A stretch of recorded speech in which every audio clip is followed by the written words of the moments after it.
And greetings once again. Welcome to another edition of Conversations with Curtis. I, of course, am Curtis Davenport, and so glad here to bring you another time that we get to sit down with an artist who we are featuring currently in the Jazz Room. And once again, this is this gentleman's second appearance with us. The last was about a decade ago. But without further ado, let us welcome and introduce or reintroduce Chief Adjuah. My brother, good to see you. Welcome back. Yeah, welcome back to Charlotte. Glad to be I missed back you here. the last time. Yeah, I know. Missed you. Missed being here, and I'll just tell a brief story. And I shared with Chief last night how it has been almost a 20-year almost pilgrimage to get to see this cat. You know, first became familiar with his music in the early 2000s. You know, we had communicated through social media. Said I was going to see you. First, it was at the Atlanta Jazz Festival. Old Twitter. Yep, the old Twitter. Yeah, that's a subject for another time. But said I was going to do that. Came down while I was in the field waiting with an eye infection. Had to leave. I can't remember the second chance. And then I said third when you were on the roster we were going to have 10 years ago, and suddenly I got called out of town at the last minute. So it's taken a minute, brother, but you know, we're so glad to see you. Yes, sir. Yes, sir. So we want to have a wide-ranging conversation. You are one of the most fascinating people, musicians in this music that we call jazz, and it comes to you naturally. It comes to you from your family. I'd like to start out there with the fact that you are a member of, in some ways, as I like to refer to it, New Orleans royalty. Yeah, with your grandfather being Donald Harrison Sr., the Big Chief himself, and Big Chief of so many different of the nations. Yes. So let's talk about, for those who are unfamiliar, because I admit, I, not growing up in New Orleans, am unfamiliar in some ways with the Black Indian culture and masking and everything that goes on there. Can we talk a little bit about the origins? What brought this fascinating show of pride? Yeah, well, there are multiple origins, you know, and what's beautiful about it is, you know, there are synergies between that culture and cultures here as well, the Gucci cultures, and those who self-liberated, once kidnapped and brought into the Americas. There were many different factions of Africans that figured out how to consolidate power and to liberate themselves and to take terrain and to rebuild their society and culture structures. So the Black indigenous reality in Louisiana is a maroon reality, right? And so I was fortunate to be born into a household that was, the household of the Big Chief, the High Chief, right? And you know, my Uncle Donald is chief as well. Yes. My grandfather, Donald Harrison Sr., he led 4 different nations. My Uncle Donald is the High Chief Congo Square. Yes. And the nation that I lead is called Shotokan. Okay. And each different group, each different nation boasts different histories and different origin stories. Okay.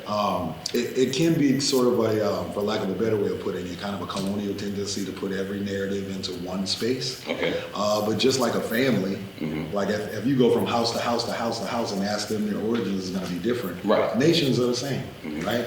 And so some origin stories start with as early as the 17 teens, with what was referred to in many instances as seasoned Africans. These are folks that would have been kidnapped from West Africa and made their way into a place like Hispaniola, which is now the Dominican Republic of Haiti, separated, right? Because they wouldn't take a group of Fula and put all of them on the same ship, right? Because now that's a war party. Exactly.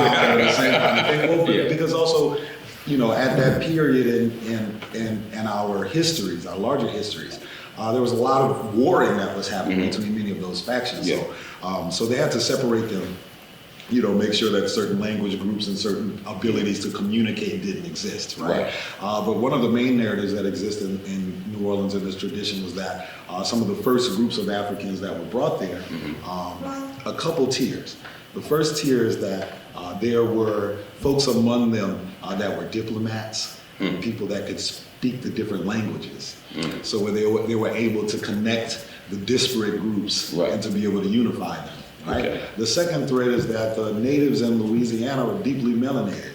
Right, a lot of times when we talk about the sort of linear kind of examples of indigenousness and what that it actually is, we leave out a very specific component, which is that it has been proven that melanated people populated the entire planet. Yes. So when you go back to the indigenous roots in those regions, even if you look at the first pictorial examples or painting examples by Europeans that encroached into the spaces and that were kind of documenting their journey, whether it's you chronicling anyone from Columbus to Balboa to Magellan, all of these folks, they more often than not, they would travel with Malians or Senegalese or other African mariners and sea navigators, so that when they got to these places in the Caribbean, there was a translator. So why would you need a translator? Let's just break that down. Yeah. Why would you need, if you're going into a space that has Taino, right? Yeah. You've never been there before, right? Right. If you're going to bring someone to translate, and they have pictorial examples showing these people translating all throughout history. If you're going to go into this place and you need someone to speak on your behalf, and this person is the person to do it, then it means that they had to have been context that precedes that moment for them to do it. So when you interrogate those narratives and you really look into those histories, those people talk about the fact that the Africans took the doldrums and this was a route that might have destroyed their ships, so they had to go other ways. They talk about Abubakar II and his journey of over 200 ships in the fleet of Malian mariners that made their way into the Americas. They talk about Balboa, specifically these guys, they talk about getting to these spaces and seeing villages that mirror Malian villages. So the linear narrative that you have been given about what this place is, how this place is built and designed from an indigenous perspective is a false narrative, right? Typically you're given the Bering Strait narrative, which deals with the sort of Mongolian and Siberian kind of walking into the North American continent and continuing down. But they will cite that while simultaneously ignoring the colossal African descent looking statues in Veracruz and all of these places that predate that movement, right? So in New Orleans and Louisiana, when you're looking at indigenous people there in that Gulf, right? Because Veracruz is at one part of the Gulf, New Orleans is another part of the Gulf. There you go. Those indigenous people are black people. So once those Africans liberated themselves and went into the swamp areas and the bush areas, it was easy to find synergy with the other tribes because you're looking at your cousin, right? If you come from a system, oftentimes when we talk about the enslavement period and when Africans were taken and brought here, the linear narrative is just that they just snatched any African that they could find to bring. Also untrue. If you actually when you take the time to excavate, you know, because at the end of the day, if they go to Benin City and see that wall and they see the ironwork and they say, well, we need to build a city that has this kind of ironwork, they're not going to just grab anyone. They're going to find the person that's the ironworker's son and his grandson, and they're going to snatch that family and bring them back because the information is in their blood, right? So oftentimes we don't talk about those kinds of things. You don't. They're going to grab Africans that come from the Volta region, or these areas that have rivers, because they're going to bring them into Louisiana and Alabama, Mississippi, and places that have rivers, and they need them to know what that terrain actually gives, right? So the origin stories can be as wide as this kind of thing. It can also, some tribes and nations start from more cultural moments. There are stories of Wild Bill bringing the Westerns. So no, this is beautiful, right? Because it actually shows how culture and the things that we linearly identify as one cultural group or one racial group is really more of a mixed bag, right? The American reality has always been tied into us having to navigate each other, right? And so some of the narratives also deal, because if you look at the ceremonial regalia of the indigenous kings and rulers in Louisiana, their regalia, depending on which clans and which part of the city, more the uptown style, it sort of approximates some elements of Plains native attire and ceremonial regalia. Now those groups weren't in Louisiana. No. Right? So that wasn't how they dressed. Right? So one of the main pillars is them also pointing to the fact that, well, well, maybe we can kind of look at this time period, the 1880s, 1890s, this kind of terrain, what was going on? So one of the conjectures is also that when you look at those old Wild West shows coming into town, and they have, Dene or, Apache, Navajo, these sort of folks are recreating these battle scenes and these things, and they have the war bonnets and all these things. And so when you look at the regalia in the African indigenous expression in Louisiana, you're almost looking at the kinds of things that would have existed in those shows.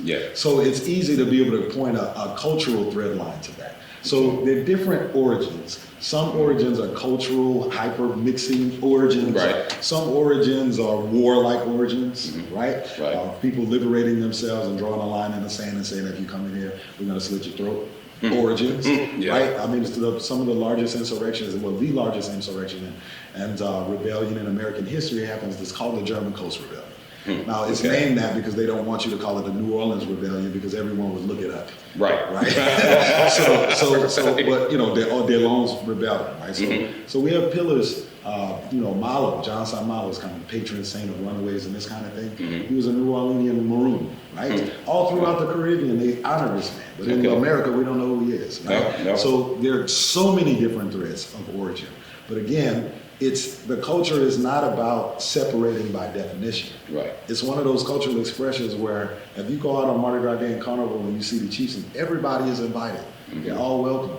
They're all safe. They're all allowed to be able to participate and sing the songs. Now, initiated moments for braves is different, right? But in the cultural space, it's a wide open moment because they acknowledge the fact that their experience and their histories are marred with having to intermingle to survive. Okay.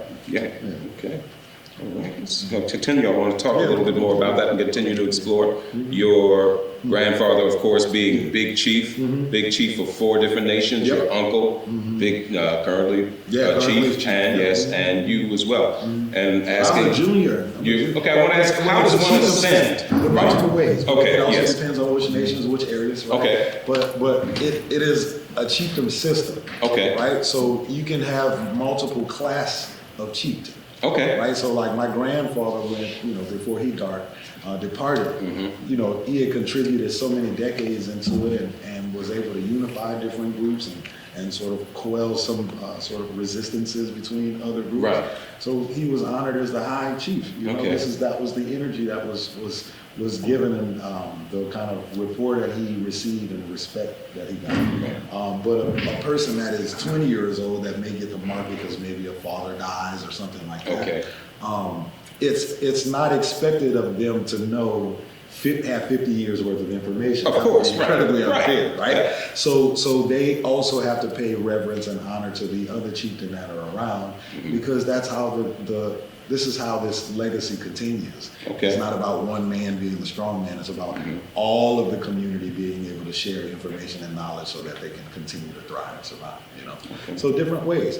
There's some nations that have chieftain that earn or ascend because of their prowess, consolidated black power in certain kind of vacuums over generations. There are other chieftain that can ascend because they have the ability to lead the nation and they sing the best. So it depends. Each group is different, right? And when it becomes the moment for the lieutenants or the community or the nation to pick who that person is, if you're in a nation that is designed that way. Some are completely blood-based. Right? Again, got it. Anyone that's telling you it's only one way doesn't know. Right? Because at this moment, there are over 40 different nations. That's within the city limits of New Orleans. So to say it's one way is not correct. Well, this is good. This is educational for me and I'm sure for our audience as well. Let's talk about, I know you and your twin brother, you have been masking since around the age 7, 8, something. No, 4. 4, my bad, even earlier. Put the colors on it. All right.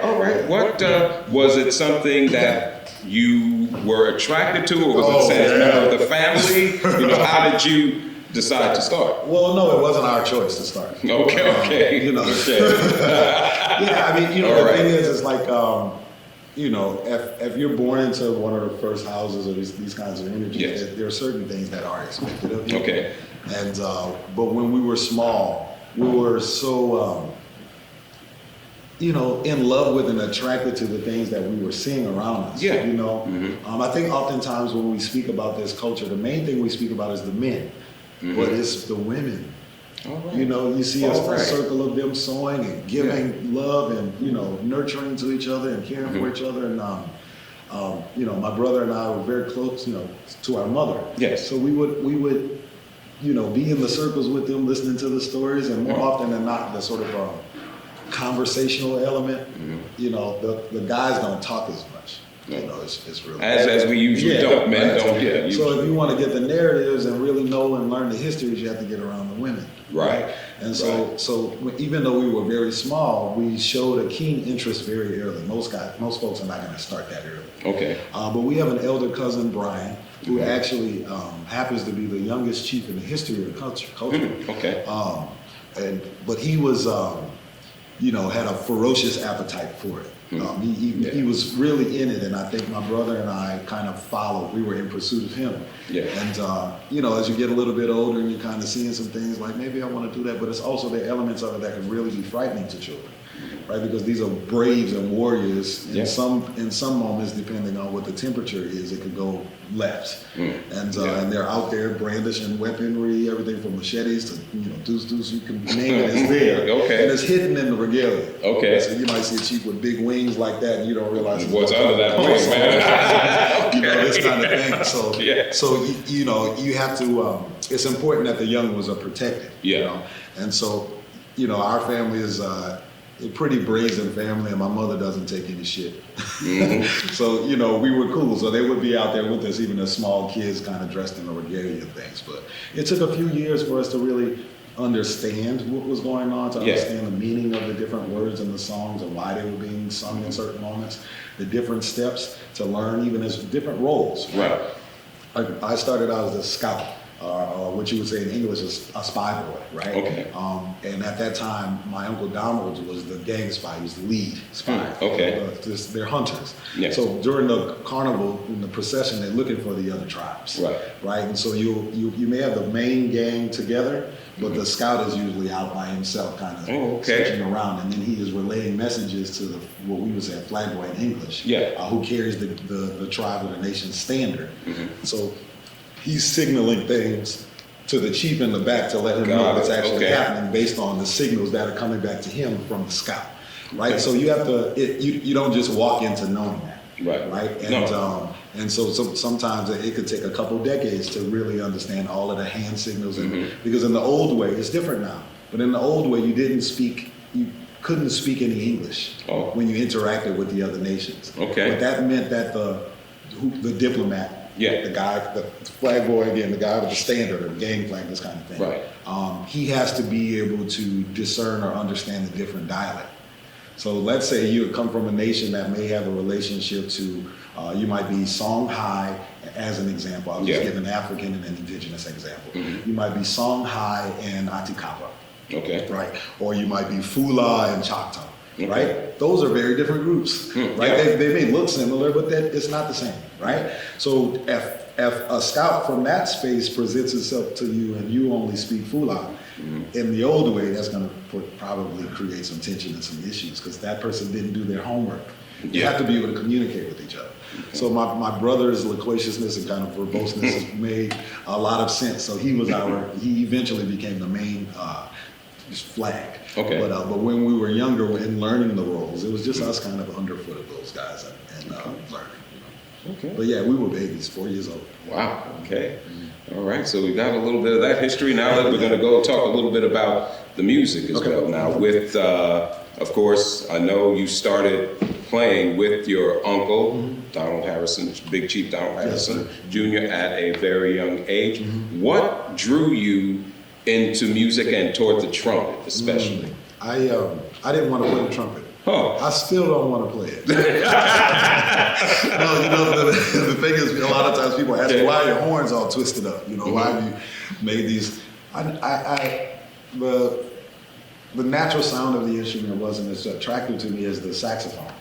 But I was fortunate to have this man, you know, arguably the greatest alto player improvised in the last 50 years, as an uncle. Yeah. So when I heard the saxophone, that was what I heard. It wasn't like the squeak. You know, it was great. So I was attracted to that. I started to play music because I wanted to be with my uncle. I wanted to hang out with him. I wanted to get the stories. I wanted to experience that sort of apprenticeship and stewardship. You know, as a young kid, I boxed. My grandfather, the Big Chief, he was a boxer, prize fighter. And I played sports, boxed, baseball, basketball, these things. And I wanted to be teachable.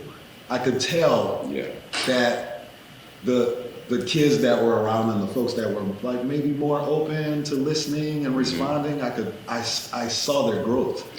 So it was clear by the time I was like 7 or 8 years old. I was like, you just shut up and listen. You make yourself strong, you know? And so I wanted to play the alto saxophone like Don. But my mind said, if you play the same horn as him, you can't go on the road. Right? You could get some lessons, and maybe from a playing perspective, in some areas I may have progressed faster because you're looking at the same system.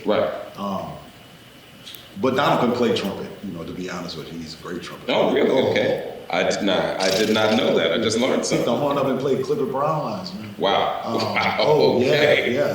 Wow. So that didn't hurt in moments where you're like, let me see, you know. But I wanted to be around him, so I said, well, I can't play the alto because I won't go on the road, so let me pick the trumpet. And at that time, I want to say maybe a year or so before I started to play, Terrence Blanchard and Donald had a group together. Yes. I know that. That Harrison Blanchard band. Man.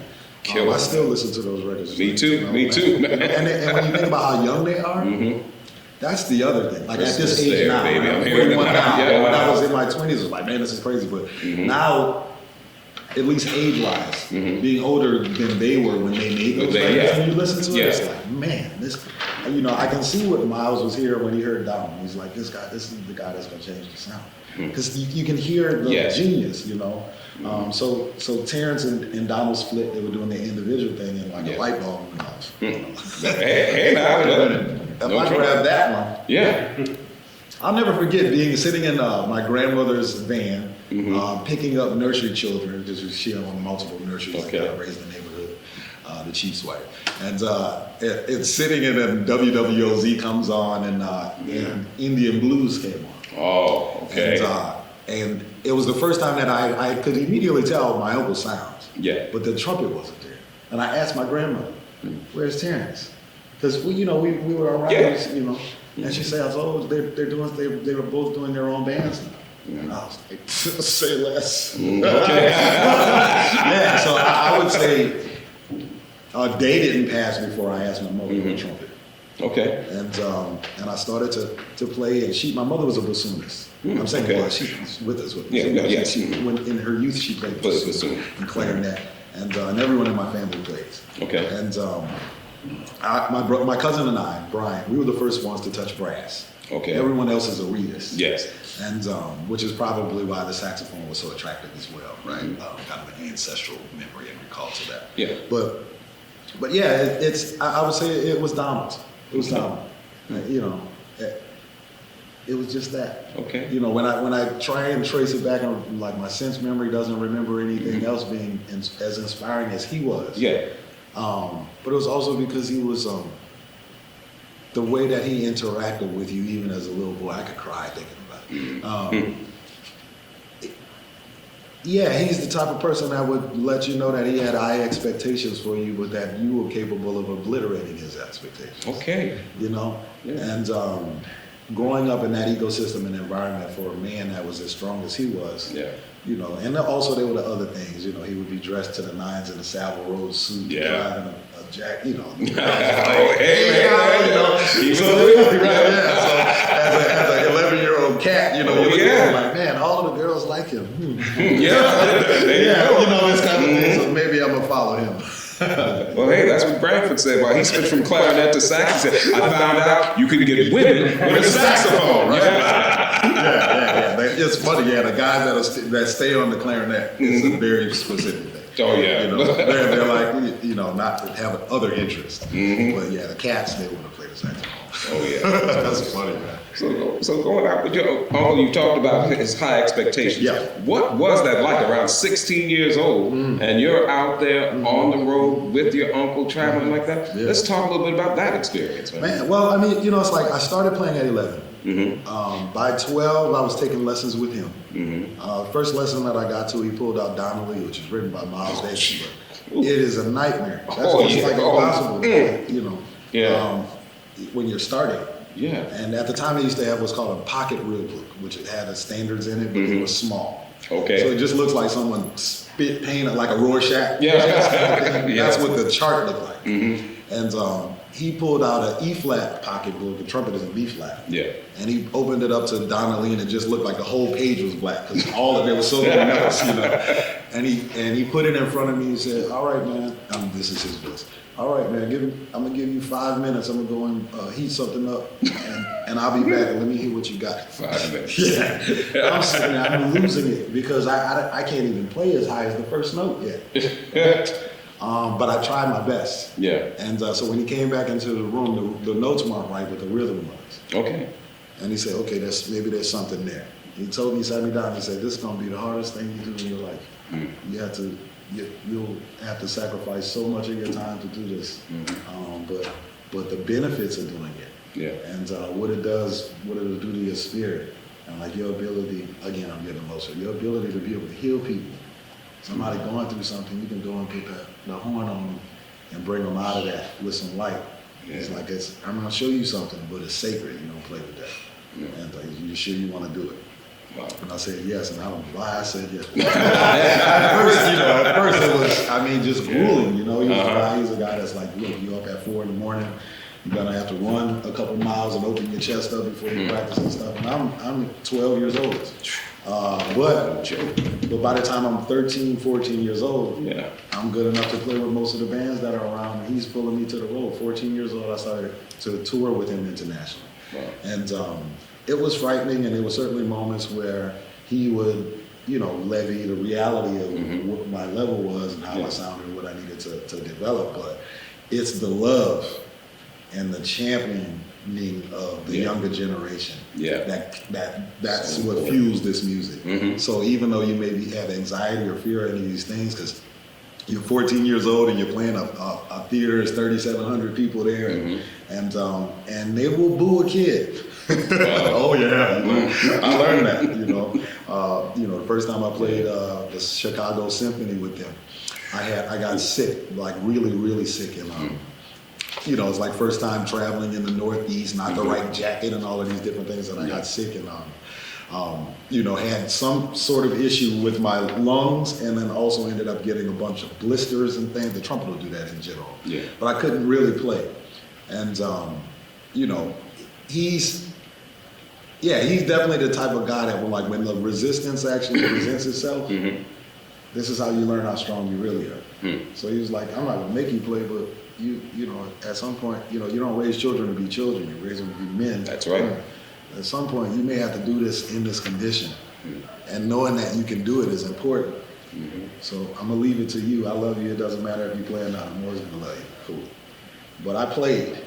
And it wasn't great. And there were a couple people in the audience after the gig. They were like, "You're not there," But I knew I could play. They just couldn't hear it because I couldn't play that day. But it was the encouragement and them also teaching that you don't make a career in the night. You don't make a career in the solo. And to know that all of the choices that you make, whether or not it's someone else feels it's the right note or the wrong note, if it came out of your heart and your spirit, it's right. Yeah. And so that was deeply arming for a 13, 14-year-old kid that was looking at the larger environment in the country and the sort of social, political, and economic kind of conundrum that is New Orleans as well. Yeah. To be told that they're capable of something, and to be told that they're valid and that they continue to work and to charge forward, that they can actualize what they see for themselves. So I couldn't be more grateful for him. I'm here because of that. Okay. Well, let's talk beyond that now. You've been out on the road with him in your early teens, mid-teens, and then after that you went to Berkeley. Yeah. Now, after having been on the road, you've been in that school, so to speak, of being on the road and working like that, and then all of a sudden you're thrown back into something kind of institutionalized by going to Berkeley. Did that present any challenges for you? No, okay. Well, so no one wanted me to go. Okay. Because I was already, I had made records. Yeah. I made records as Miles Davis and things. Yeah. So they were like, you can play, But, when I was in high school, it was New Orleans Center for Creative. Yeah. Right? This is a space Winton, Terrence, Donald Branford, all these guys went to. When I was there, they allow you to test out of classes. Okay. I was always the kid in school. First off, I'm a twin, so it's two of me, right? So if I can learn something, I can bounce it off of someone. But from the musical space, the information is in the theory book. So when I got to NOCA in high school, it's a 3-year program. I tested out of the program. Obviously, that wasn't going to work. I was a freshman. So they forced me to do the level 4, the last level, in my first year. But the next 3 years, I was basically auditing classes, assisting the teachers in the big band and this kind of thing for a 3-year period in high school, right? You had an academic school for half the day in the art school, right? So by the time it was time for me to graduate and go to college, I had already been on the road and teaching. So Berkeley is a similar thing. They have an entrance exam. Right. Most people, when they get the exam, for having taught there and also speaking to kids when they're coming in, when they get the exam, the first moment they see something they don't recognize, they close the exam. Because now I guess I don't know the rest of it. They turn the exam. But I continued through it. Really long, kind of comprehensively built exam. And after taking the exam, I got a call from I got a call from one of the chairs at the Harmony department saying that they needed me to come in and retake the test because the score was very high. And they assumed that I cheated. Wow. I wonder where that came from. But so they forced me to take the test, but I had gone home and studied the things I didn't know from the test that same day. So they forced me to come in and then take the test in her office in front of her.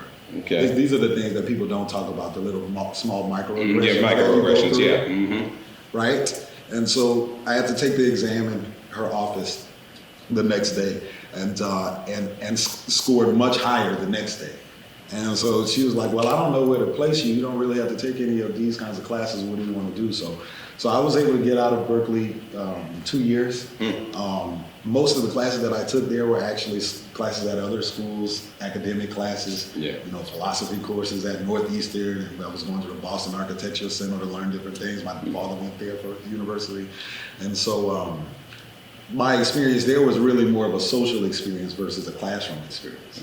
My best friend, Lucas Curtis, and Zakai Curtis, and those guys, we were in Donald's bands together. We all met there at Berkeley. The first days, Zakai was going to NEC, but it was really the social thing more than the sit down in the classroom and I'm going to tell you which note is a red note or not. You know what I mean? So Berkeley was a lot of fun, but mainly because it was, it's not a conservatory. It's also not a space where someone is telling you that's right and this is wrong. It's a place where people may articulate to you, this is one way to do it and that's another way to do it. And so I love that energy versus, the other spaces. Right? Oberlin, I think, has a much more openness, but like at the time I was also looking at like the Eastman School of Music. I've been given full scholarships there. Juilliard, they were starting their first year jazz program. I told them, it was like, y'all need to be in the first class, man, so we can show them what we got and everything. But I didn't want to be hit with the dogma. The thing that says this is right, this is wrong, you call this that, and if you don't call it that, So I went to Berkeley because it was a space where I could turn around in the classroom and there was a kid from Osaka, Japan, and he was wearing FUBU. Right? So it was like, it was a different environment. So it was kind of the, for lack of a better way of putting it, kind of, the rebel school. It was like filled with that energy. Okay. Now we're getting into the part where you become a public figure on your own. I'll start with mine, and you've heard me refer to it on stage when I first heard of As You Were Then, Christian Scott. Yes, sir. That Rewind, that album, your first one on Concord.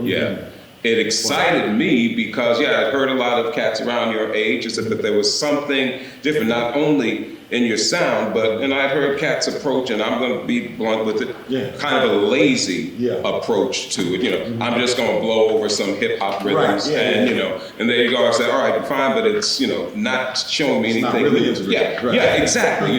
But you were different in that respect, and got in my hearing, and just it drew me to your sound and your artistry. Followed you over those years, but I knew when I heard in 2010. When we got to Yesterday, You Said Tomorrow.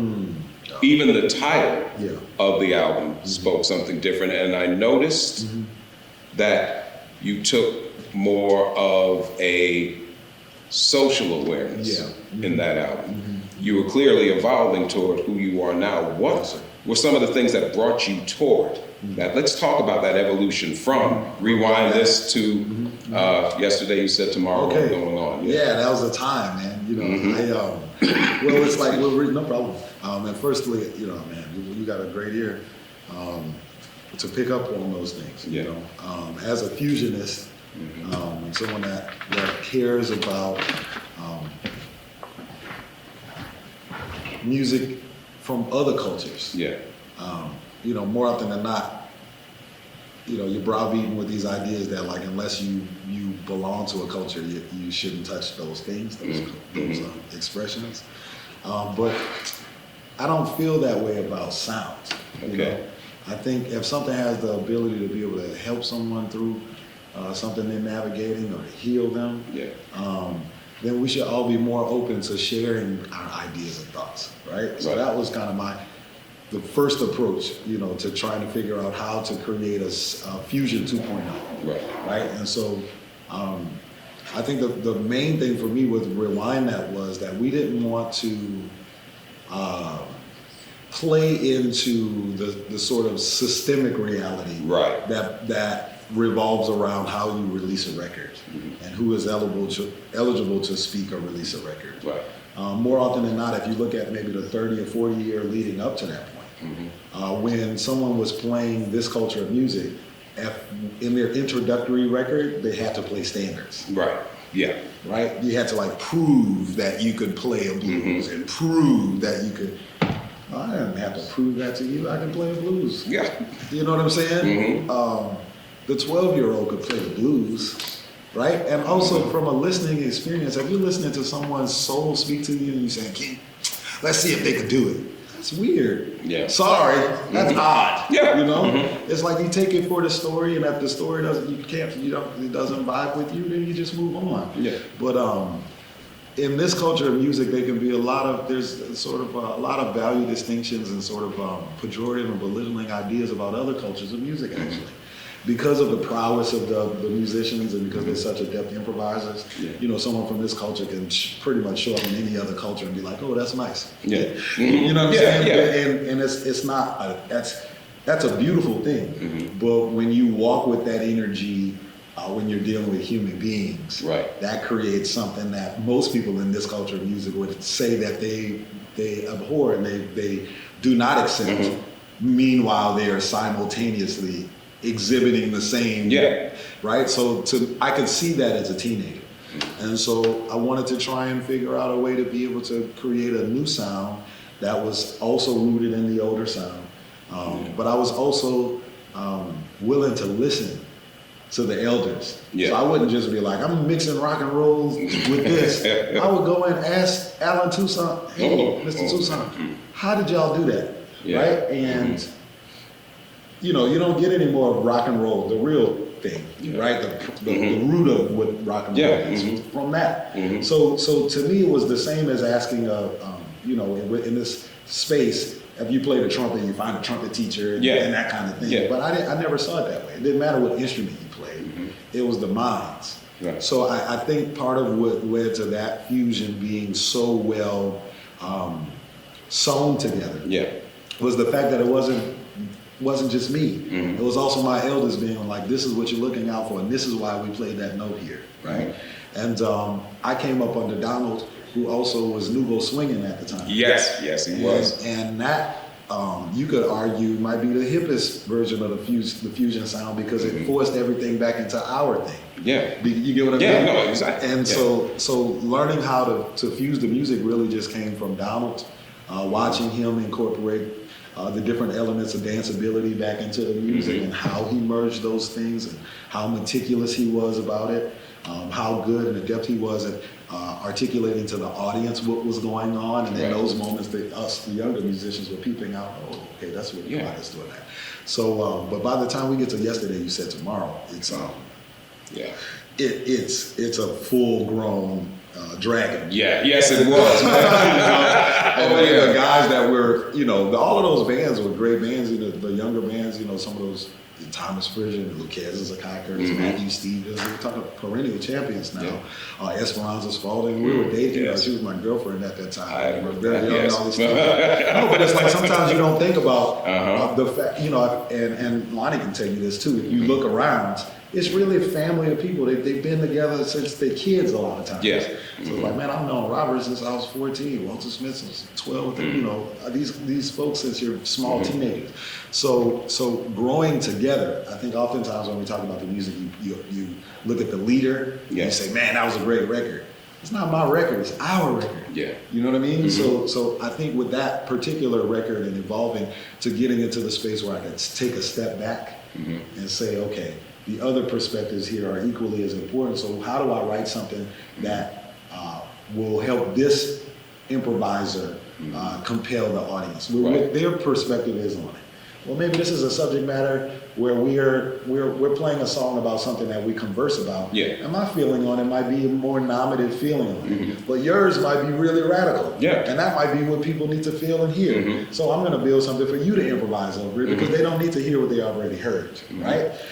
So in that moment, it was really less about fusing the records by the time we got to the sounds, by the time we got to Yesterday, You Said Tomorrow. And it became more about how to formulate music that had the ability to create a more interesting experience for us within the sound. Yeah. We came up with like forecasting cells, which is a chord type. Yes, definitely. That is really fun. Well, what it does is it interrogates the improviser. It forces them to ask questions rather than render a verdict. Yeah. Right? And so we were playing with those kinds of things. I've been working with McCoy Tyner. He had taught me what Coltrane was dealing with in terms of forecasting and these things from being on the band with him. When I first joined McCoy, I couldn't play with him. Because that system of harmony is not based on thirds, not tertiary, it's based on fourths. So the lines didn't link up. So I had to learn a completely different way, a system of being able to get over those changes. And as I was struggling through it, he said, come on, let me show you what's going on. And he really poured into me. And so by the time we got to Yesterday, You Said Tomorrow, I was also his disciple. So that record, it was us trying to incorporate those things from Train's band and the Milesian concepts. By that time, I had been playing with Jimmy Cobb and Marcus Miller, and had sat in a couple times with Ron Carter with my uncle and different things. And so I had been with all of the guys that were Miles. And so I felt comfortable approaching what they had approached. Right? Whereas when we were, it's different. Like we talked about introducing yourself, playing the standard, that kind of thing, right? We didn't go through that. You could say for our era, that record, Rewind, that was the first time that a young artist introduced themselves with their own music. Right? But after touring that for a couple of years and you're playing and things, you also realize, there's some deficiencies here. There's some things we need to go back and relearn and readdress. By the time we got to Yesterday, You Said Tomorrow, there had maybe been another 4 or 5 years of readdressing those concerns. So the sound evolved. Now we'll talk about the continued evolution, the record after that. So Christian Adjuah, yes. Not only representing the transition in the name, but also in your sound. But it wasn't a transition in name for me. At least no. Go ahead. No one knows. This is a real. This is I love it. Go ahead. That was a marketing thing. They didn't, the record label at the time, Concord Records, right? They didn't feel comfortable with the name I have now. Like my name is legally different. We could talk about that too, because that's how that happens in Louisiana is a fucking problem. Sorry. Because you essentially have to petition for your name, which is a person coming from our cultures, that's deep. Yeah. Because you didn't ask them based on the naming rights in Benin if you could change their name. Come on now. You stole their name, you beat into them. Come on, man. You understand what I'm saying? Mm-hmm. So that's a really deep thing, but Concord didn't want to take the risk of the brand change. They didn't care about my name. Yeah. They didn't care at all about that. What they cared about was the fact that Christian Scott, and we kind of talked about this a little bit yesterday, in terms of the general energy of it. Yes. Obviously, that's much easier for Westerners to be able to say, to remember all of the different things. Fine. Yeah. I get that. It's lazy. Obviously, our ancestors had to learn how to say Christian. Yes. Right? Yeah. So even though the concept comes from where they come from, they still had to learn how to say it in angles. Yeah. Right. So yeah, I don't think it's a bad thing for people to have to take the time to learn how to articulate someone's name. Yeah. I feel like that is the bare minimum a person can do.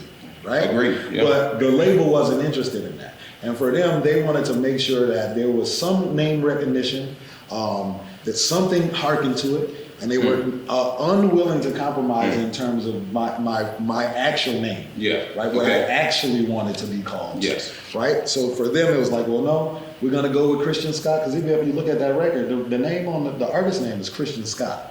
But the record is called Christian Adjuah. Right? But again, even debates about, the different, because my name, we pronounce it Zion, but it's still Christian. X-I-A-N, the X is the cross. Okay. Right? It generally denotes Christians that don't believe in Christendom's approach to converting other people. Right. Okay. Right? So you can bring the Christ narrative and these energies into an environment, but if you have to kill the man to make sure that his wife and children are that, I don't agree with that. But, you get what I'm saying? Yeah. So I thought it was a more appropriate name, but I didn't want to take the name away because my grandmother, who I love unconditionally, gifted me the name, the energy, So Concord, they didn't want to deal with that. They said, you're going to be Christian Scott here. And look, I'm going to be very real with you. Okay. It's a double record. Yeah, it is, yes. Right? And the reason it was a double record is because I had two masters I wanted to get out of the way. I said, well, let's just get this. Oh, it's similar to Miles Davis. I was thinking when Miles went into the studio and ended for Prestige. Yes, it's the same thing. It's like, man, I gotta run as far away as I can run from you because you're I'm feeding your families, but you don't care enough about me to reference the fact that like I'm not okay being called this. When you refer to me as Scott, you call me these things. It's that energy and that vibration is hitting me in a way that makes me uncomfortable. Yeah. And they didn't have any time for that. So it took years for people to be able to wrap their head around that. And so and even a decade later, it's still this hybridized thing. That's what we talked about last night. Absolutely. Right? Yes. So it's like sometimes in most spaces it's like I can't walk into a stage or walk into a space where I'm doing what I'm doing where it may be a sold out house and they clearly know what they're coming to see without having to be confronted with the Western name, with the old thing. That has to, like, it's not valid unless this name is presented, kind of energy, right? So I'm not upset about the name because I love my father, I love my grandmother. It's just, it's not a mad thing. I think sometimes people, when they think of de-Westernizing the name, they have like one narrative of why you would do that. Right. It has nothing to do with my why. Right? It was an energy thing.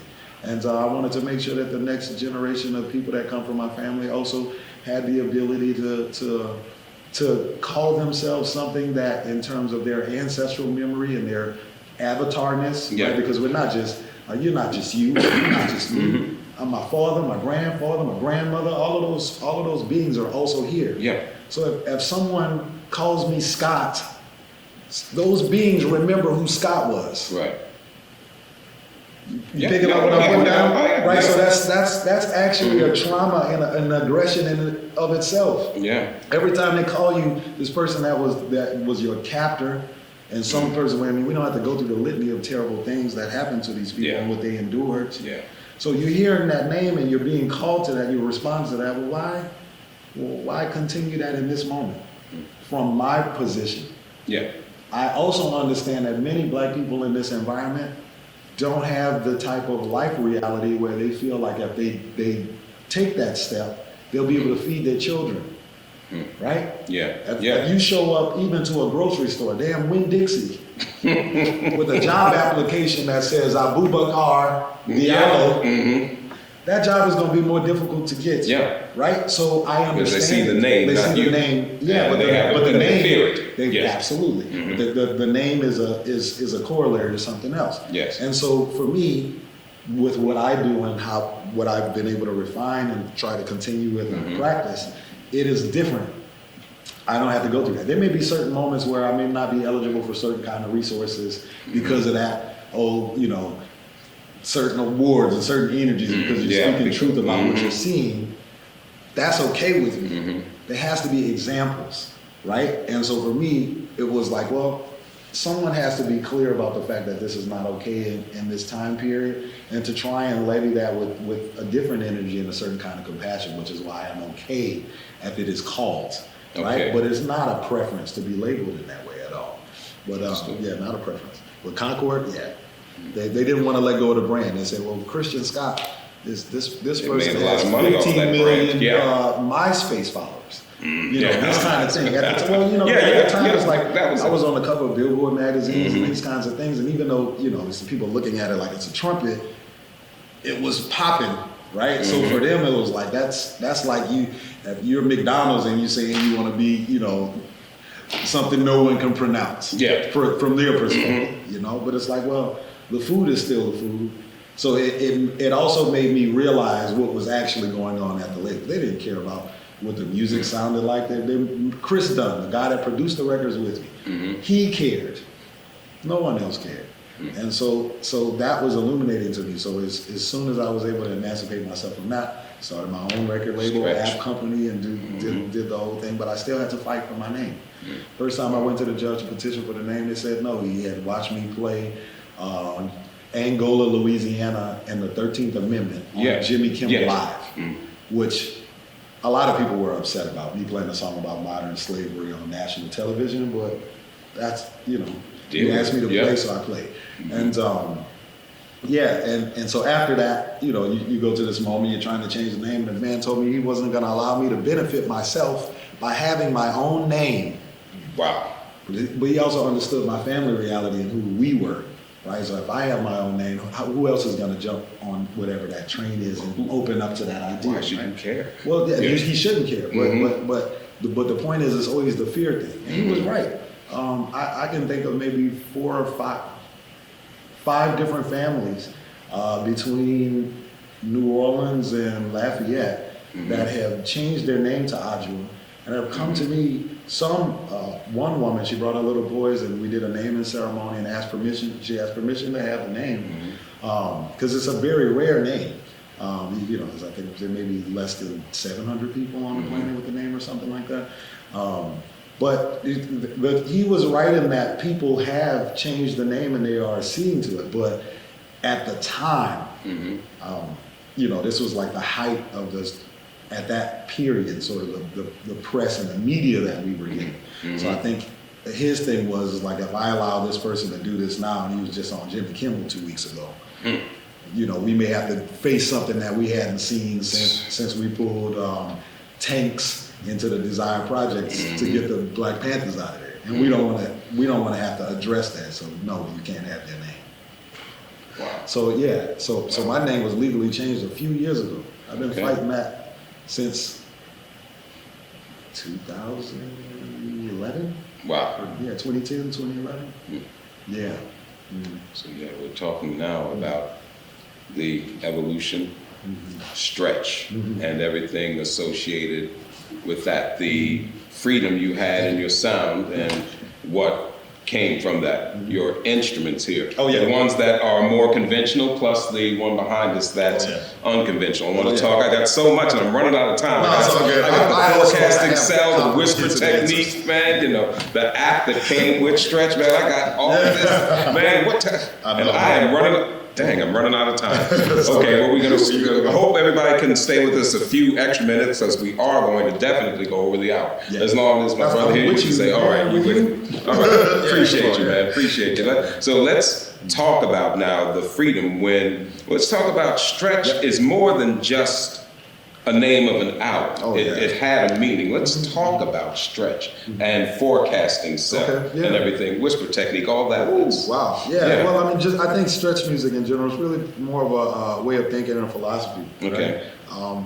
That we would like to see people express in their living in their day-to-day lives. And our music, we try to, it's really genre blindness.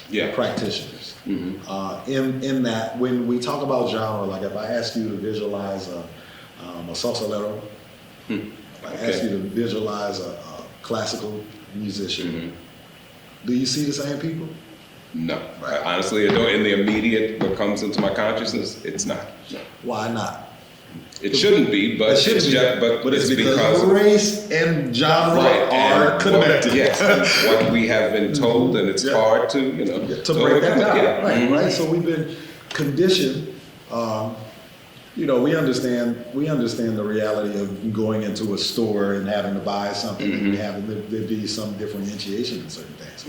But it has been the intention to make sure that the music is hyper-racialized. Okay. That's why the first records were called race records. Yep. You don't have to take my word for it. Oh, no, I know. Yeah. In general, Yeah. Just do your homework, So for us, we realized that actually made a lot of our peers really deficient musicians. And they were very open people and minded people and beautiful folks, but they accepted the dogma and the narratives that say that if you're black, then you play the blues, and if you're white, then you play country western music, right? And no one took the time to listen hard enough to say, "Damn, this sounds really similar," this kind of thing, And so and actually the root is exactly the same. They're not really, that's separate. So for us, we wanted to try and create a space and a reality where we could be intentional about fusing things that most people would determine don't belong together. And if we took the time to study them and to try and develop a really in-depth and comprehensive understanding, and in some forms to develop mastery in as well, depending on how much time you chew on it, then that would make us a different level of fusionists. That would put us at a clip to where no matter what was going on, we could pull from so many different contexts that no one could put our music in a frame. Right. So that was really important to us because it was also coming on the heels of a moment where the neoclassical sound in jazz was the dominant thing. Yeah. And that was, for lack of a better way of putting it, even though the expression and the improvising these things was really, wildly beautiful and amazing. From a technical standpoint and all of these things, it was a pretty conservative energy versus what preceded that. It always goes in waves, right? So our particular group wanted to just make sure that we could fuse things and that we could create devices in the music like the forecasting cell and things that could push conceptually what we were doing forward, So that when I ended up with a band with 20-year-olds or once I'm in my 50s and 60s and these kinds of things, and then decades and decades behind, when there's a reason they have to come to you. Yeah. Right? Like if you just pantomime all of the things that happened before you, what's there to teach? What's the growth? You know what I'm saying? Then why does he have to come to you, right? And also so much is going to get lost. So it was really more of an approach that was really rooted in trying to figure out how to disseminate the information across the aisle, but to also challenge the notion that this music needed to be self-segregated to be preserved. So let's talk about. No, go ahead. No. I'm saying this is. Yeah. Okay. So let's talk about how you have set people a couple of years ago. Uh-oh. Which time? Well, let's talk about this one time. Okay. How about we'll talk about bark out thunder, roar out lightning. Yeah. There ain't no trumpet here, man. Yeah. Every day. Where's the trumpet? Yeah, every day. I say, the thing is for me, it has to be natural. I don't force it, And when I started to develop the instrument, the bow, it wasn't for me. The instrument was being built to try and create something that children could play that had ancestral memory and ancestral recall as a part of the instrument. Yeah. And But I needed to build a methodology. I needed to figure out how I was going to be structured and all of the things. And as I was going through that process of prototyping and different things, I would find that I would be practicing it more than anything else. Because I wanted to be able to build a technique book and a method book and all these things so children could really learn it. And I fell in love with it. And it was clear to me that this was actually from a avatar standpoint. Yeah. There had been a lot of folks in my blood that had done this. It was there. I didn't require much work. Naturally, it was there. And my ability to sing with it. Yeah. I could be playing at 11 and holding a conversation with my girlfriend and my brother is asking me something different. And I didn't realize I was doing it. It wasn't until maybe a few months in, everybody was like, yo, how are you doing? Like, you're laughing, telling jokes and doing stuff and you're playing and then you're moving through changing stuff. What's going on? And I was like, I don't know, I'm just talking. Yeah. And so then that inspired, well, let me try and see if I can put some lyrics to these things and stuff. And it was like a flood. I mean, that entire record was probably written in 3 months. Just a flood of information. And I didn't want to wait to do it. I wanted to do it when it was still kind of when it was fresh. You know what I mean? And when we went into the studio to do it, I never heard the trumpet. I just didn't hear it. Okay. And so when I said I tried to keep it natural, it was just that. Yeah. If I would have heard it, it'd be all over the record. But I didn't, you know? And I think what's been really beautiful is like, yes, there are moments where people are like, where's the trumpet? I missed the trumpet. I never stopped performing live with it. No. Because I really do, what it has the ability to do and translate to the audience is very different than what happens here. It's very different, you know? And so I wanted to be able to try and create something that had both things. But in terms of feeling beholden to the trumpet or feeling that I had to do that, I still don't feel that way now. I love playing it, but if I got to the space where I was like, I don't want to do that anymore, it's not anything a single person would be able to tell me based on my investment in it. Like, you didn't invest in that. Right. I put 40,000 hours on it. If I say that's enough, then that's enough. That's it, you know, but it hasn't gotten there yet, and I don't think it'll ever get there. Miles did retire from some years because of back issues and all of these kinds of the things that go on with that. And trumpet is one that you have to have optimal health to play. So having the alternative to be able to express also doesn't hurt in terms of that, because we don't know how long your body is going to be your engine is going to be able to do what it needs to be able to do to perform at a high level and express those things. So this also helps the storyteller still have something to be able to contribute no matter what ends up happening with that kind of thing. I don't see that in the future, but I've been around so many trumpet players in my life. It's like one thing can go wrong. You can have a dislocated rib, and then the next thing you know, you can't really open up in the same way. Think about Freddie. Those last years. Just last year's. It was hard for you. Yeah. He came to a gig of mine in Minneapolis. We played in, this is, I want to say maybe a year or two before he passed away. And he was like, do it for me. You got it. I'm also Aries. Yeah. And he could hear the fire. Like when I play the trumpet, it's an open thing. Yeah. And he was like, you had it. So let him know. He was like, it's not going, it's back. And I'm goosebumping right now, but I could cry, man. Just growing up, he was my favorite. Clifford Brown and Freddie.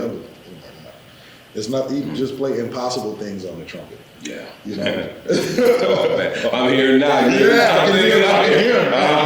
Yeah, man. Oh my God, man. Ugetsu, I'll never forget the first time I heard him play Ugetsu. And Caravan.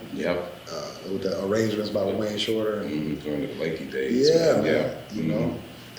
Just nothing that he couldn't play. So, but it's the trumpet I love. Now after being able to twist them up and do different things to them, I like the sound. Didn't you say once you hated the sound? I did. I have an appreciation for it now. Okay. But my horns, the blow is very different. People grab the trumpet players, touch my trumpets, and they're like, "You're fucking insane." No, because there's no resistance. So when trumpet players play in the upper register, it's resistance based. So as an example, like my horn. Like Dizzy Gillespie's horn goes up. Yes. But he has this angle here is straight, and then it goes up. That additional angle puts more resistance there. So in terms of the upper register, it makes it a little bit easier, right? This horn, that angle is less abrasive. So at the last point, there's no resistance. So the blow is just like, it just leaves your body. So when I started playing these, I liked them because you could procure multiple sounds. You know, I could prioritize breath over vibration at the mouthpiece and give it a whisper and these kinds of things, different kind of textures, because this angle was less abrasive. But what it took away was the high register. There's no resistance. So it took a couple of years for me to be able to work up. You know, I can play in the range of Dizzy, all these guys now. But when I first started playing these horns, that was impossible. Well, so when guys play the trump, when they grab this one, and they pick it up and you're like, man, what's wrong with you? Because they also know how much it hurts and how much the pressure you put in your lip, beat up and all these things. So they're like, what are you doing, Harrison? People, the older guys still call me Little Harrison. So what you doing, Little Harrison? You know, but it's like, hey, it's got a better sound than yours. You know? You know? I'm gonna give the audience a chance. You know, I've been greedy because, man, like we could sit here, man. We kick it. I could sit here all day. Exactly, man. But okay, one thing I do want to ask about, and then I'm going to turn over for audience questions if you have them. All right, now education. You have been an educator yourself and still are. I shouldn't put that in the past tense. And as you know, here at JazzArts Charlotte, our main mission is that education, you know, thanks to Lonnie and all the great work that all the cats here do. But so, and this is kind of broad and generic, but from advice for musicians, you were the young cat coming up once and you see a lot of young cats you have in your band. What type of advice do you give to young musicians starting out and finding their way down there, if you can speak to them for a minute, as I'm sure many of them will watch this? I think the first advice is to train, to really train. It becomes easier to express anything if you practice it, right? Human beings are, I mean, they're brilliant. So if you spend 10,000 hours, you know, working towards something, you're gonna be pretty good. If you spend 20,000 hours working towards it, you'll be good. If you spend 50,000 hours working at it, you'll be a master. Right? So it's like there's no trick. There's no hacks. It's not a video game. I'm gonna look directly into the camera. It's not a video game. They're not cheat codes. It's not something you can look up on the internet that's gonna save you. You have to practice and train. And so if you put the work in, you'll see. I don't have to tell you. You'll be able to hear it. You know. So I would just say to train. If you're interested in something, an instrument, go and find every resource available to really understand the instrument. Don't stop at the beginning. Don't stop at the surface. There's nothing there. You have to dig, right? And if they do that and train, there's no telling what the possibility that they can create. That's it. Sound advice. Yes, sir. So before, and I'll turn it over, I'll just ask if you have a question, please raise your hand. Be glad to acknowledge you, and we'll share our question with Chief Adjuah. Any keys? What questions? Yes, ma'am. Thank you for bringing Chief. I've been watching you for years and went through all of the different albums, at least the last 3. And my favorite one is Ancestral Recall. For some reason, I always go back to that album. And I have the actual album. And it's something about putting it on the record player. That's different. Just listening to it so many times, it's kind of just made me feel a certain type of way. Like if I need to, you know, I understand. I put it on. So my question is, where were you? How did you get in that space to create the most original, just, the sound is just, it puts you, it feels as if it was and I hope I'm saying this right, as if you were going through a ritual, like a transition, or I kept imagining you like standing before somebody and something being placed on your head, you know, having your queen and stuff. Like that's how it always makes me feel. So what was the space? Where were you when you made that whole album? Well, there were a lot of spaces. But I would say, I think that time period, you know, I had a really great meditative practice. You know, I was getting to sit every day and doing a lot of training. And I was really going through trying to remember and from a kind of avatar sense, right? And going through all of the things, rhythmically that come from the culture, Black indigenous culture in New Orleans, and how the drums are put together and what the drums are saying. If the Kinkani says this, then the Sangban says this kind of thing, right? Yeah. So it was me really being more intentional about digging into the Lumba music, and Ewe music, and these kinds of things. And I started to build the songs, but I didn't want to build them in the way that I had been making other records. Most of my records are like live off the floor records. Like you play it, that's what happened. But this one I wanted to layer and create most of the drumming, which utilized West African drums myself, and to try and approximate the things that I've been hearing, and the meditative practice called up a lot of different things. So I started sending the rhythms to my friends, people like Weedy Brahma and Maguette and Pedrito and these guys. Oh yeah. And they would immediately respond and be like, man, how you know Sunu, Gui, Casa Soro, Casa Laban? Yeah. And we have rhythms in Louisiana that touch some of how those rhythms speak to each other, but the direct rhythms themselves maybe didn't translate. Yeah. And so I hadn't had the experience of being in Mali where they cultivate rice to learn Casa Laban and Casa Solo, which is a rhythm that is played while they're doing that. Yeah. Right? So when my friends were telling me that, they were like, you have to be remembering these rhythms because you've never been to those places and they're not on records. You'd have to live that experience. Right? Wow. You get what I'm saying? Yeah, man. And so part of the reason the record became called that was because it was what had to have been happening, As far as the horn and the harmony and all of those things, I think it was really just an extension of what the trajectory that we were already on. But I wanted to layer and do more myself, right? So you'll hear there's a lot of layering on that. The flute is there, Elena is there, but it's not really designed like I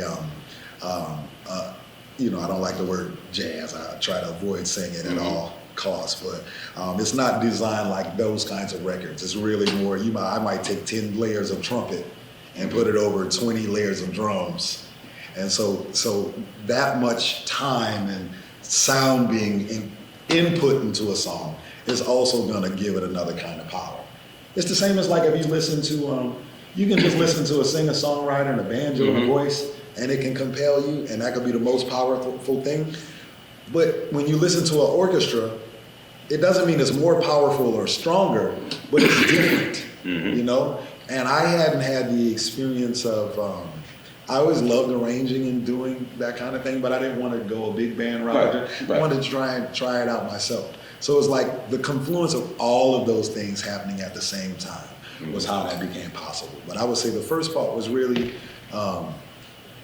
being intentional about trying to remember and playing through remembering versus prioritizing the kind of cultural expression and the rhythms that would have existed for, because like I can take dooms or these kinds of drums from these cultures and I can play the funky drummer on it and it's killing. Yeah. So it's like, and that is maybe one way to be able to use those kinds of textures and ideas.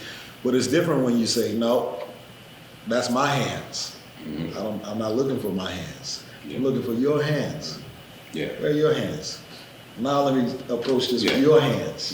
Grandfather, great-grandfather, great-great-grandmother, right? And so it just, I'd like to say that I was in control of whatever that was, but I just wasn't. I was just open to being the conduit. And I think the meditative practice and what was going on in my life, super clean living, and, water, fasting, and this kind of thing, opened the avatar up to being, sometimes you have to prepare to receive. Yes. And that was really what that was. That's a beautiful question. Thank you. Thank you for the question. Other questions? Yes, sir. Who are you listening to right now? Oh man, who am I not listening to? I've been listening to El Bilali, Sudan, Super Owns a lot, checking out a bunch of Takamba music. I saw Master P on the plane the other day. We were chopping it up, so I went back and listened to those old No Limit records. You know, I shouldn't say, you know, it's funny with old No Limit records. No, Yeah, I know. No Limit records. We played a song for like 1948, you know, so, so, you know, but, you know, from day to day, it could be anything. You know, I listened to Feist on the plane. She has a song called The Wind that I love. The parts of it are really great, and she's one of my favorite artists. And after that, I guess it was kind of in a singer-songwriter kind of mood. So I was listening to St. Vincent, Annie Clark. We went to Berkeley together, and she's just you know, so innovative, and so yeah. And from day to day, it could be really disparate stuff. But if I have a morning where I only have a little bit of time and I can only listen to one kind of thing, usually I'll go back home. And like I'll put on like Indian blues and listen to like my grandfather sings Shallow Water or something like that. But in terms of what I'm chewing on, from a playing standpoint, I've been listening to a lot of Dizzy Gillespie and Clifford Brown recently, and going back and picking up some different turns and different ways of approaching the instrument. You know, you listen to Dizzy Gillespie play Cornell on these things. It's not easy. And you know, what you hear in it when you're 13 versus what you hear in it when you're 25 versus what you hear in it when you're 41 is different. So you do have to go back and check your work, right? Yeah. So it's like, you know, you might write a paper or something and you turn it in to a teacher and they give you an A for where you are now. Right. But if you go back and you read that paper, you're like, this is an A? You know, right? So it's like that. So you know, from day to day, it could be a lot of different things. Thank you. Good question, too. Yeah. All right. Other questions? Yes, sir. I'd like to know more about like maybe your non-musical references, visual, as well. Yeah, anything that inspires you that's musical, but doesn't bring more visuals. I'm interested in okay. look at. Yeah, well, okay, we can start with I mean, I have an identical twin brother who's a visual artist and film director now. And so I grew up in spaces around art conservatories, you know, and he went to Cooper Union, I lived there. And so, you know, I'm the person that loves gallery hopping, right? So it's like, you know, we just saw some Kerry James Marshalls recently, Carol Walker. Okay. Yeah, some really, really cool things at the LACMA and the Broad. And so, you know, I'm the guy that goes into the museum and I want to see it all. I want to see, you know, the brand new Carol Walker. I also want to see the Caravaggio, right?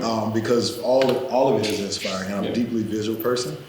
I would say, though, in this moment, my favorite visual artists and what they're contributing is Tamashi Jackson and Awal Arisku.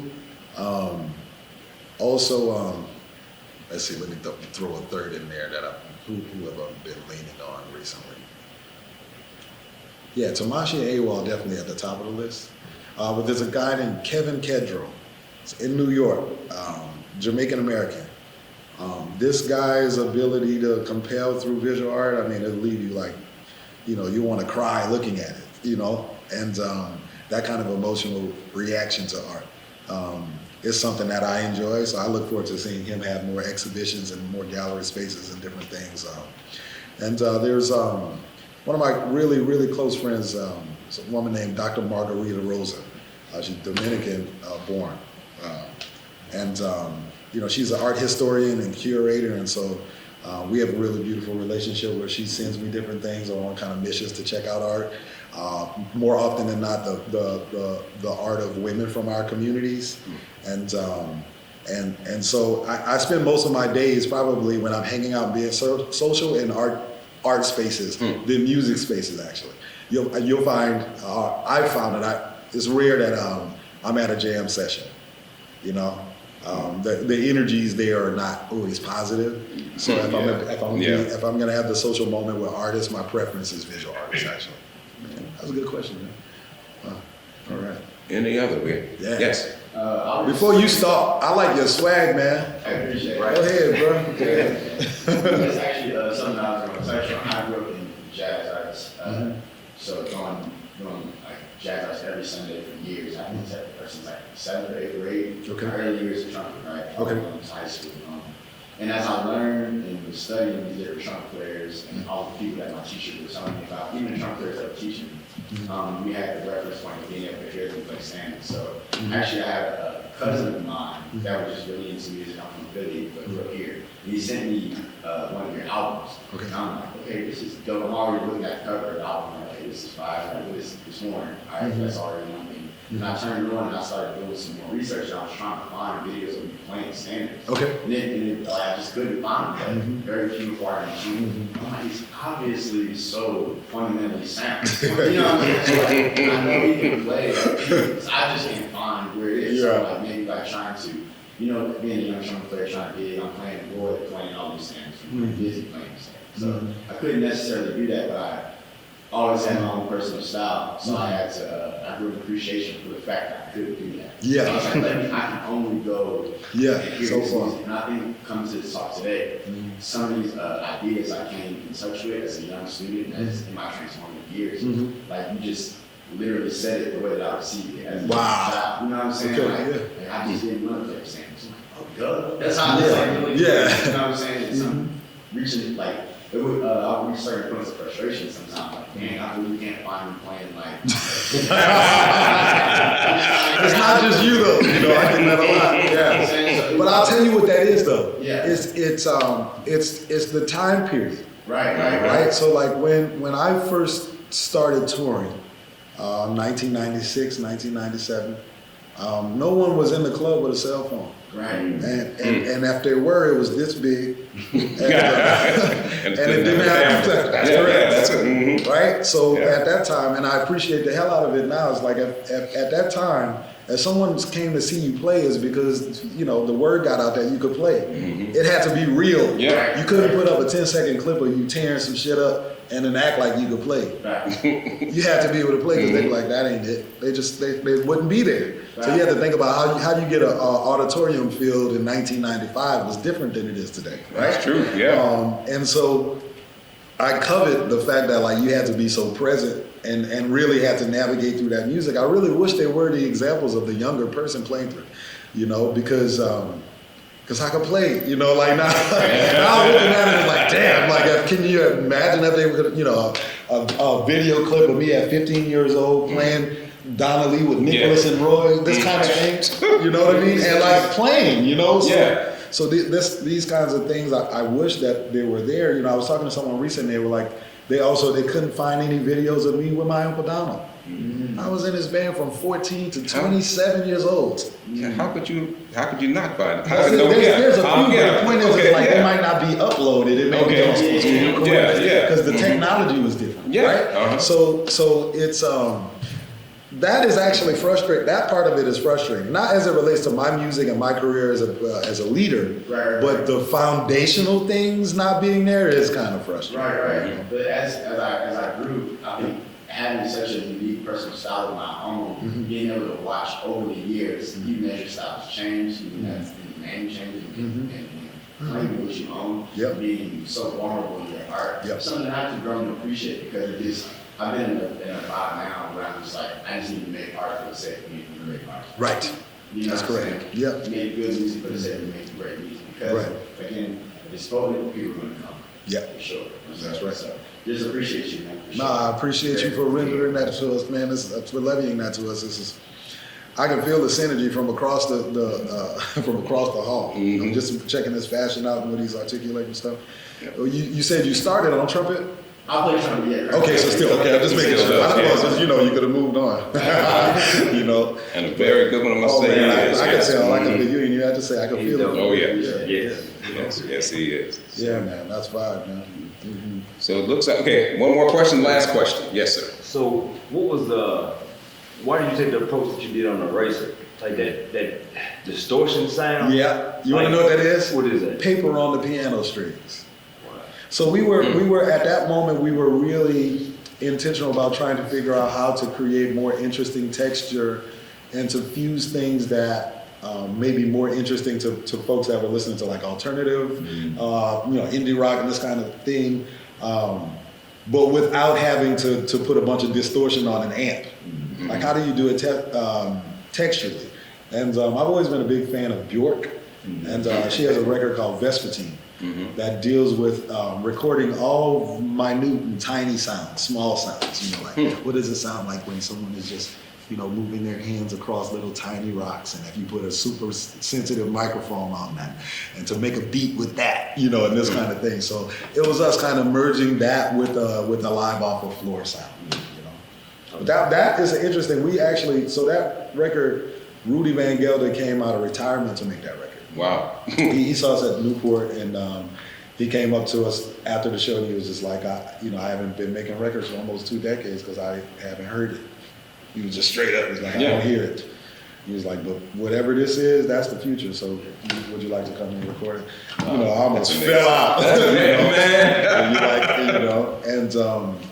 And so we were working on the music that we were working on, but we also wanted to honor the room and the space and the energy.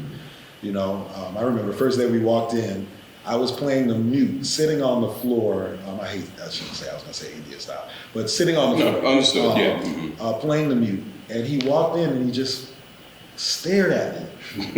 And I was like, hey, Mr. Van Gelder, you all right? It's okay. You know, because he was getting older. He could, at that point, he could only mix for maybe 5 or 6 records, 5 or 6 hours. He didn't do full studio days because he would eventually, you know, he would tire out. But he was like, man, Miles used to sit in that exact same spot and play that mute. Anytime he played here, you sit right where he was with the mute. And I was like, look, goosebumps. Oh yeah. I was like, I guess we're in the right space, and because I was afraid to, because there was like, sorry, this is long-winded, but I really want you to know, but he was, there were rumors that, like, you know, he wore gloves in the studio, you couldn't touch the microphones, and like, you touch that piano, you're in trouble, and like, you know, it's when you get those kinds of legends about folks, you believe them, you know? I touched the microphone, you know? Kind of thing, you know? And they weren't true. Oh, okay. But so the first day, we were kind of apprehensive. Like, we didn't know, you know, like, we used to be on the bandstand kicking amps over playing wise, right? But we were in there just kind of soft playing this kind of thing and warming up. And I walked over to the piano that no one was supposed to touch. And it was like carvings on the side of it, but it looked like a chart. And so I asked him, I was like, yo, what happened with the piano? And I guess one of the first sessions that Monk did in there, he wrote a chart on the piano. So it was like, it obliterated the feeling that you couldn't touch the dance, because you sit there looking at a goddamn hieroglyphic on the from Monk, you know? Yeah, man. So it opened it up. So by the time we got to, you know, maybe the second day, we were turning everything upside down, right? Because, you know, you're also feeling special because you're doing things you're not supposed to do. It's like kids again, you know? Yeah.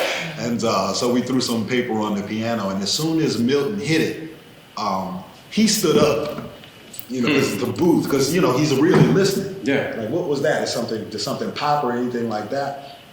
And he looked over at me, and I mouthed, and he goes, sit down. So I knew we were all right, you know? Yeah, man. But that's how that happened. Wow. Yep. Wow. We ended up losing the mix of that, though. We made a mix of, because he was doing it the old way. Yeah. And we had a mix of it. You know, but then when you would go back to the board, if you didn't get it then, the next song, he would change something. Very analog. And so we had a mix that was really killer from like a preceding day. And we were like, this one is pretty perfect, but we couldn't get our way back to where it was. So the version of the song that ended up making the tape was actually a mix of, basically a recording of a preceding mix that we just basically, that we ended up using. So, you know, that's the beauty in making music too. It's like, there's no one way. Most engineers will look at that cringe when they hear that. But it's like, but the song does what the song needs to do with this sound, and it affects people. So I'm not gonna go for a technically better mix when the idea is being translated, you know? So, and he was cool with it. We thought it was gonna be a problem, but he was like, man, do what you wanna do. It's about making sure that people get the music. So, the eraser, wow. So we're gonna stop it right here, not because we want to, but I feel like at this point we must. This has been Brother, this has been outstanding, man. Thank you. Really, I'm thanking you. Chief. Such a good time being Yes, with you the sir. last couple of days. Same here, my No brother. idea. We were Yes. overdue. Yes, sir. Long overdue, but definitely worth the wait. Chief Adjuah, thank you. Appreciate you. Y'all too. Thank you for all you do for the music. Thank you to our in studio or in our audience here as we record this. And thank you to those of you who will see this in the future.